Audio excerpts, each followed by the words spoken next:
Engkau adalah Immanuel kami. Engkau selalu beserta kami. Engkau tidak pernah lupakan kami. Terima kasih Tuhan Yesus. Terima kasih Tuhan. Sebentar lagi kamu mendengarkan firman-Mu. Biarkan firman-Mu berbicara. Dan biarkan sukacita kami penuh di dalam Engkau. Dalam nama Tuhan Yesus Kristus. Kamu berdoa dan mengucap syukur. Haleluya. Amin. Silakan duduk. Kita buka firman Tuhan di dalam Bilangan. Sidang jemaat yang dikasihi Tuhan. Sebuah sukacita. Karena kalau kita memuji, memuliakan nama Tuhan, saya percaya Tuhan ada di tengah kita. Dan jikalau Tuhan ada di tengah kita, maka iblis pun lari daripada tempat ini. Saya percaya ketika puji-pujian dinyatakan, iblis akan ketakutan. Mari kita buka firman Tuhan di dalam Bilangan 11. Bilangan 11. Saya bacakan ayat yang pertama. Pada suatu kali bangsa itu bersungut-sungut di hadapan Tuhan tentang nasib buruk mereka. Dan ketika Tuhan mendengarnya, bangkitlah murkanya dan kemudian menyalalah api Tuhan di antara mereka dan merajalela di tempat perkemahan. Lalu berteriaklah bangsa itu kepada Musa dan Musa berdoa kepada Tuhan, maka padamlah api itu. Sebab orang itu menamai tempat itu Tabera karena telah menyala api Tuhan di antara mereka. Tuhan, orang-orang bajingan yang ada di antara mereka, kemasukan nafsu rakus, dan orang-orang Israel pun menangislah pula serta berkata, siapakah yang akan memberi kita makan daging? Ketika kita teringat kepada ikan yang kita makan di Mesir dengan tidak bayar apa-apa. Kepada mentimun dan semangka, bawang pre, bawang merah dan bawang putih. Ini orang Israel ini adalah chef yang luar biasa ya. Saya mengenal ada bawang pre, bawang merah, bawang putih. Ada dessertnya yaitu mentimun dan semangka. Luar biasa. Zaman dahulu sudah ada pesta. Ya. Tetapi sekarang kita kurus kering. Kurus kering dan tidak ada sesuatu pun mana, apapun kecuali mana ini yang kita lihat. Adapun mana itu seperti ketumbar dan kelihatannya seperti damar bedolah. Bangsa itu berlari kian kemari untuk memungutnya, lalu menggilingnya dengan batu kilangan, lalu menumbuknya dalam lumpang dan mereka memasaknya dalam periuk dan membuatnya menjadi roti bundar. Rasanya seperti rasa panggangan yang digoreng. Kita berhenti di ayat yang ke-8. Sidang jemaat yang dikasihi Tuhan. Ini ceritanya bangsa Israel keluar dari tanah perbudakan. Tuhan memberikan makanan yang baru. Yaitu mana, roti sorgawi. Bentuknya seperti ketumbar. Siapa yang tahu ketumbar? Anak perempuan siapa yang tahu ketumbar? Angkat tangan. Siapa yang gak tahu ketumbar? Angkat tangan. Ya, ketumbar. Siapa yang tahu damar? Apalagi damar. Oke. Siapa yang tahu semangka? Yang gak tahu kebangetan. Siapa yang tahu semangka? Lambai-lambaikan tangan. Aku tahu semangka. Siapa yang tahu mentimun? Angkat tangan. Lambai-lambaikan tangan juga. Aku tahu mentimun. Amin. Amin. Sidang jemaat yang dikasihi Tuhan, mereka dibebaskan dari peristiwa yang sangat traumatik di dalam kehidupan mereka, yaitu perbudakan. Diperbudak luar biasa, dirantai, diikat sedemikian rupa, dibebaskan oleh Tuhan, tetapi mereka masih ingin memakai kuk perhambaan. Berapa banyak di antara kita sudah merdeka, sudah ditebus oleh darah Yesus. Kita sudah dijamin kehidupan kita yang penuh dengan kemenangan. Tetapi kita masih menggunakan kuk perhambaan. Kita masih mau diperhamba oleh rupa-rupa pencemaran yang ada di muka bumi ini. Berapa banyak di antara kita yang masih diperhamba duit, mamon, angkat tangan. Berapa banyak ketika uang Anda berkurang, maka Anda pun di hadapan Tuhan menaburnya ikut berkurang. Berapa banyak ketika Anda berkurang uangnya, ada saudaramu yang membutuhkan, Anda mulai hitungan dengan Tuhan.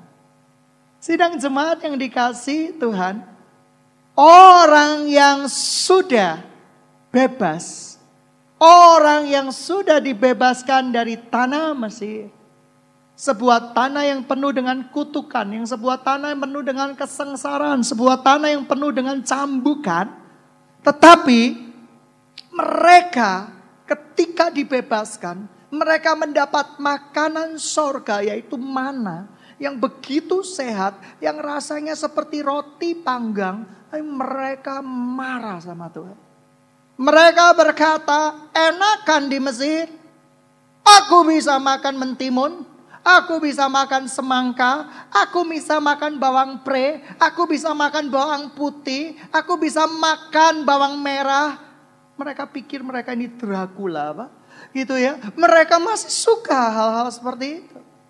Berapa banyak anak-anak Tuhan yang sudah dimerdekakan, lahir baru, hidup di dalam pertobatan tetapi masih menggunakan kuk perhambaan sehingga pertobatannya menjadi tidak bernilai lagi. Kita diperhamba oleh rupa-rupa materi, kita diperhamba oleh rupa-rupa uang. Kita lupa bahwa fokus kita adalah menjadi berkat, dan ketika kita diberkati, uang 1.000 pun kita akan perhitungan dengan sesama kita. 10.000 pun kita akan perhitungan sesama kita. 100.000 pun akan perhitungan dengan sesama kita. Padahal kita diberkati jauh daripada 100.000 itu. Dan Tuhan mengingatkan saya, hati-hati. Orang yang sudah bebas dari tanah Mesir masih bisa dan masih kepingin menggunakan kuk perhambaan. Mereka senang dengan kuk perhambaan itu karena menyenangkan daging. Sidang jemaat yang dikasihi Tuhan, hati-hati. Hati-hati dengan kuk perhambaan. Apa yang disebut dengan kuk perhambaan? Mengapa Alkitab itu sampai kasar ngomong bilang orang-orang bajingan?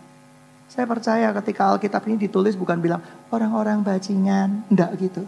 Orang-orang bajingan. Ada intonasinya. Tahu nggak bajingan itu apa? Saya harus bukain Alkitab karena kata-kata itu ada semua di Alkitab. Orang-orang bajingan itu. Nggak kasar kan? Karena ini Alkitab yang nulis ya. Kita protes ke LAI kalau itu kasar. Nah, orang-orang bajingan itu adalah seperti itu. Bajing itu tahu nggak? Binatang apa bajing itu? Tupai. Bajing loncat. Itu penjahat yang ada di daerah Jawa Barat dan Jakarta dan sekitarnya. Mereka melompat dari truk satu ke truk yang lain, membuka paksa di belakangnya tanpa diketahui orang. Lalu mereka mengeluarkan isinya. Itu bajing. Melompat ke sana, melompat kemari. Orang-orang bajingan itu, orang yang tidak konsisten dengan kehidupannya. Orang yang masih mau balik dengan dosa. Masih mau dikenakan kuk kata-kata. Kata-katanya kotor, kata-katanya kasar. Kalau disakiti pengen nyakiti balik. Kalau dianiaya pengen nganiaya balik. Teman-teman yang dikasihi Tuhan, sidang jemaat yang dikasihi Tuhan, Alkitab mencatat orang-orang Mesir ini, orang-orang Israel yang keluar dari orang-orang Mesir ini orang-orang bajingan. Tidak semua sih, sebagian di antara mereka. Oleh karena itu, akhir hidup mereka tidak pernah menikmati tanah perjanjian. Mereka dimusnahkan di perjalanan mereka, tanah terbuka dan mereka masuk di dalamnya. Mengapa? Saya sering kali bertanya, mengapa orang yang sudah mengecap pembebasan dari Tuhan masih hidup di dalam dosa? Masih hidup di dalam masa lalunya? Jawabannya sederhana. Karena mereka tidak betul-betul sudah dibebaskan.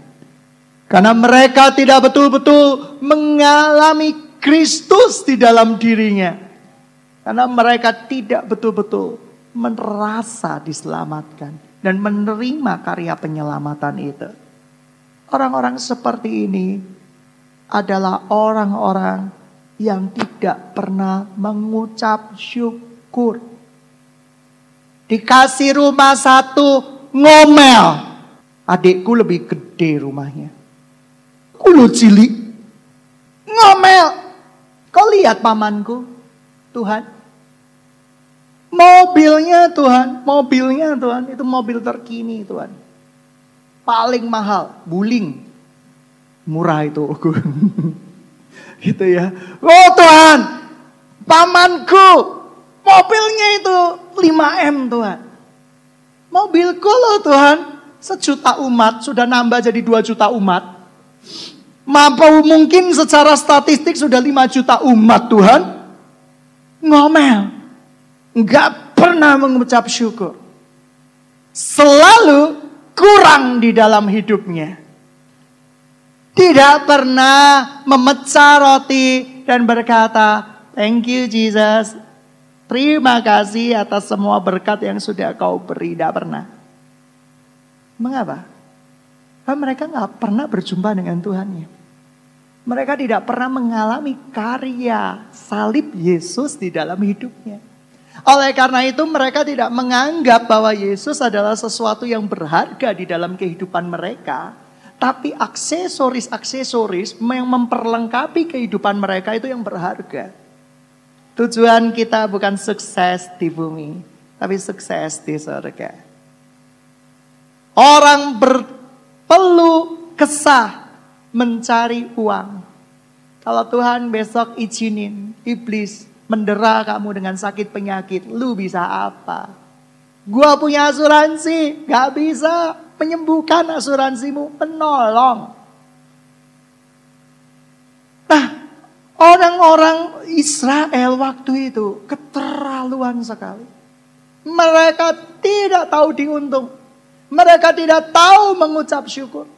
Oleh karena itu sidang jemaat dikasih Tuhan, jangan pernah jadi Israel yang bajingan. Karena apa? Karena mereka tidak akan pernah masuk di dalam kota-kota perjanjian Tuhan. Dan kita tidak pernah masuk dalam kota perjanjian Tuhan. Diberi 1 mobil. Haleluya. Karena dulu saya naik sepeda motor. Bahkan naik sepeda ontel. Tidak perlu menggumul. Mobilku jelek. Mobilku tidak bisa naik. Mobilku bahkan kemarin di Villa Anugerah. Susah sekali naiknya. Oh, mobilku miris sekali. Tidak mengucap syukur. Ketika engkau dapat pekerjaan dan kamu mendapat sekian gaji, ngucap syukur. Kamu ditolong Tuhan loh. Tuhan memperlengkapi kamu sedemikian rupa, diangkat Tuhan sedemikian rupa. Tuhan bisa mengangkat engkau, Tuhan bisa menjatuhkan engkau. Ngucap syukur. Ucapan syukur itu pertanda orang yang sudah mengalami karya penebusan Tuhan Yesus. Ketika saya lihat dalam versi negara lain, mereka menyanyikan, "Because he live, I can see tomorrow." Mereka lompat-lompat. Mereka merasa sudah bebas dan mereka yakin sudah bebas. Anak-anak Tuhan, Anda sudah bebas tak? Lalu kenapa tidak bersuka cita? Gereja bawah tanah di China, mereka nyanyi apapun tanpa alat musik sound system yang luar biasa. Mereka itu melompat-lompat. Sidang jemaat yang dikasihi Tuhan, salah satu tanda orang yang sudah dimenangkan oleh Tuhan Yesus dan mengalami pembebasan dari kuk masa lalunya adalah sukacita dan ucapan syukur. Saya percaya karena Tuhan kita bangkit, ada hari esok. Karena kita ada hari esok, sukacita dong. Sidang jemaat yang dikasihi Tuhan, masuk dalam misinya Tuhan. Saya itu tergerak masuk di dalam misinya Tuhan lebih dalam lagi dan lebih dalam lagi. Karena di sekolah minggu saya diajarkan, ku jatuh cinta padanya, tambah dan dalam lagi. Orang yang jatuh cinta tambah dan dalam lagi, pasti luar biasa. Orang yang jatuh cinta tambah dan dalam lagi. Pasti lebih ekstrim dan lebih gila lagi buat Yesus kita. Dan saya mau menjadi orang yang gila di hadapan Tuhan. Generasi ingin lawatan Allah, amin. Amin. Kita mau menjadi orang-orang yang tergila-gila di hadapan Yesus. Saya sungguh rindu lawatan Tuhan terjadi buat generasi ini. Jadi semakin hari, semakin cinta Yesus. Kalau dulu mempersembahkan 100.000 untuk kerajaan Tuhan, 1 juta untuk kerajaan Tuhan.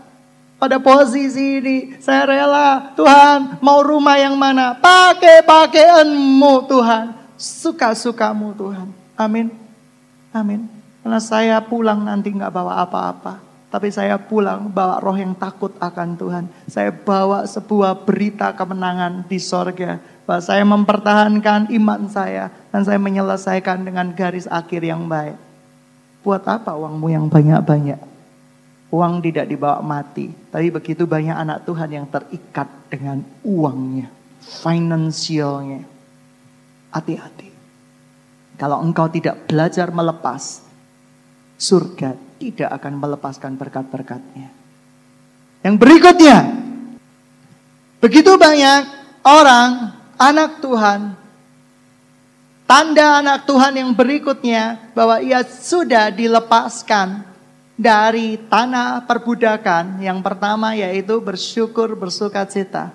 Tanda yang kedua yaitu jatuh cinta lebih dalam lagi kepada Tuhan Yesus. Yang ketiga, berbuah. Bukankah Amsal juga katakan tentang buah? Berapa banyak Alkitab berbicara tentang buah? Oleh karena itu, pohon yang tidak berbuah itu harus dipotong supaya menghasilkan buah. Tetapi masih tidak berbuah lagi, Tuhan akan singkirkan. Hati-hati dengan mood Anda. Saya banyak kali menerima konseling tentang mood swing. You know mood swing?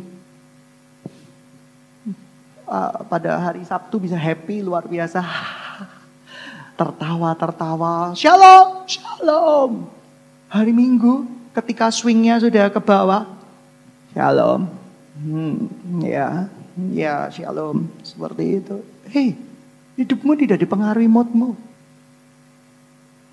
Kemarin hari Sabtu, saya moodnya gak enak. Tapi Tuhan bilang sama saya di hati saya, hidupmu tidak dipengaruhi oleh perasaanmu.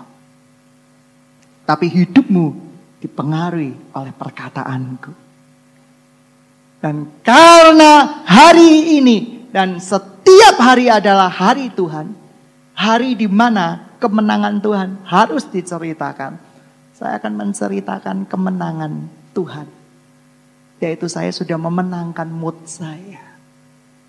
Kasih salam kiri kanan lagi. Sudah gak kamu menang atas moodmu?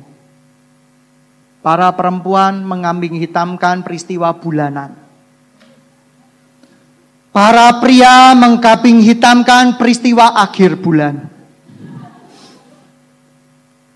Ini jelas salah. Bagi kita, suka, duka, kita tetap harus bersuka cita. Ketika para rasul di penjara, kakinya diborgol, mereka bersuka cita. Mereka menyanyi. Memuji Tuhan selalu, mari kita puji Dia. Oh, mereka bersuka cita sekali. Sampai pintu penjara itu terbuka. Teman-teman yang dikasih Tuhan, kalau swingmu sedang mengalami di penjara, ya, diikat oleh iblis, supaya engkau labil, supaya engkau nggak bersuka cita, lakukan yang seperti para rasul lakukan. Apa? Nyanyi. Supaya apa? Sukacita. Ada seorang sahabat kalah di pemilihan ketua RT, bisa sampai moodnya mempengaruhi dia RT. Saya sampai ngelus dada. Ini orang Kristen dewasa atau orang Kristen sok dewasa? Segala perkara Tuhan izinkan terjadi di dalam kehidupan kita untuk mendatangkan kemuliaan, men. Kamu punya kredit, mobil ditolak. Jangan kecewa. Artinya apa? Tuhan pengen kamu punya mobil yang lebih mewah.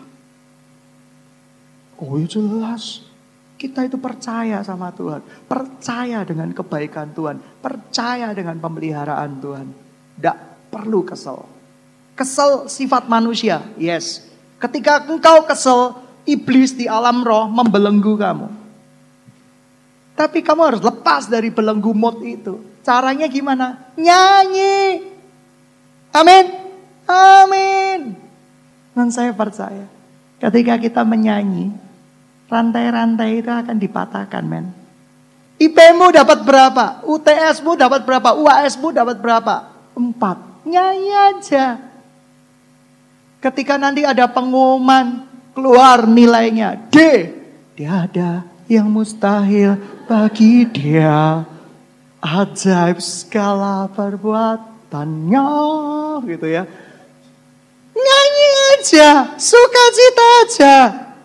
Jadi sidang jemaat yang dikasih Tuhan, cara untuk mengalahkan mood kamu yang kadang labil, yang membuat pohonmu itu tidak bisa berbuah.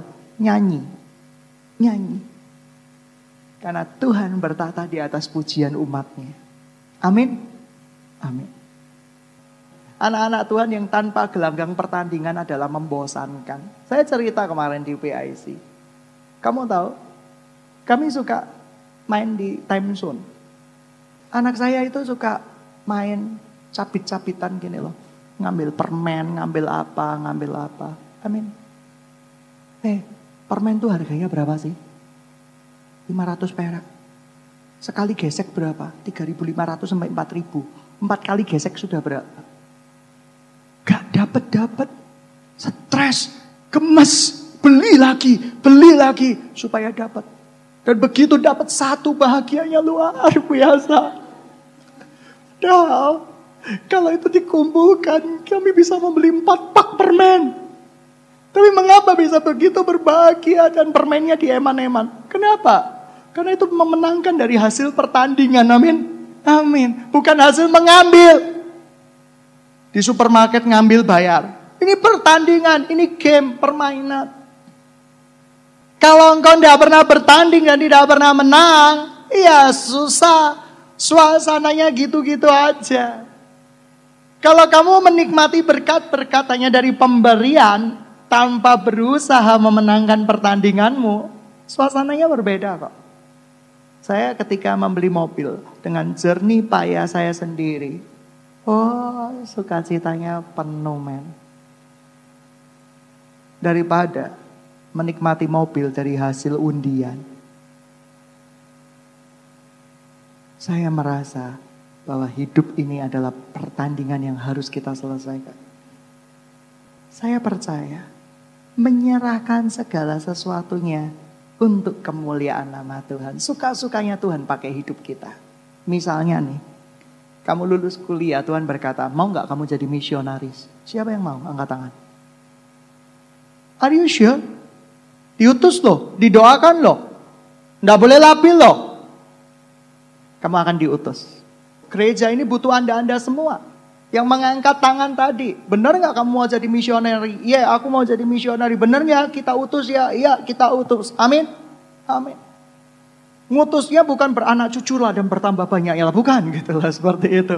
Tapi pergi, beritakan Injil. Dan saya percaya, oh kerinduan Tuhan. Saya sangat rindu. Saya begitu sangat rindu. Oleh karena itu, saya rindu yang terakhir. Ada berita kemenangan yang dinyatakan. Anak Tuhan yang gak ada berita kemenangannya diragukan anak Tuhannya. Karena bagi saya, berita kemenangan itu menyenangkan hati Tuhan. Kemenangan atas apa? Kemenangan atas daging. Menyalibkan daging. Menyalibkan keakuan kita itu berita kemenangan. Menyalibkan kesombongan kita itu berita kemenangan. Kamu datang sama orang, salah gak salah minta maaf, mendoakan dia dengan kasih sayang. Oh, itu berita kemenangan itu.